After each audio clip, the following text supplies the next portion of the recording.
Moulvibazar national heart ফাউন্ডেশনকে একটি পূর্ণাঙ্গ হাসপাতালে পরিণত করতে প্রবাসীদের সার্বিক সহযোগিতা কামনা করা হয়েছে। এ উপলক্ষে গত 24 আগস্ট রোববার রাতে ব্রঙ্কসের বাড়ি পার্টি হলে মৌলভীবাজার কমিউনিটি অব নিউ ইয়র্কের উদ্যোগে এক সভা অনুষ্ঠিত হয়। মিনহাজ আহমেদ শাম্মুর সভাপতিত্বে অনুষ্ঠিত সভায় ফাউন্ডেশনের জন্য জমি দানকারী প্রফেসর ডাক্তার সুধেন্দু বিকাশ দাস এই আহ্বান জানান।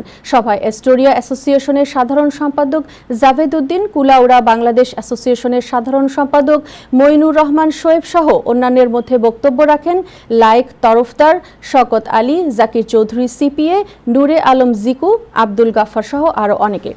প্রসঙ্গত উল্লেখ্য, 1971 সালে স্বাধীনতা যুদ্ধের 2 শহীদদের স্মৃতি ধরে রাখার লক্ষ্যে মৌলভীবাজার ন্যাশনাল হার্ট ফাউন্ডেশন প্রতিষ্ঠা করা হয়েছে। এই ফাউন্ডেশনের জন্য ডাক্তার সুধেন্দু বিকাশ দাস প্রায় 8 কোটি টাকা মূল্যের 1 একর 27% জমি দান করেছেন। আমি মৌলভীবাজার হার্ট ফাউন্ডেশনের 1 একর 27% জমি দান করলাম, যাতে মানুষ তাৎক্ষণিকভাবে সেবা পেতে পারে। সেই জন্য আমার দাদুদের উদ্দেশ্যে দান করা ন্যাশনাল হার্ট ফাউন্ডেশন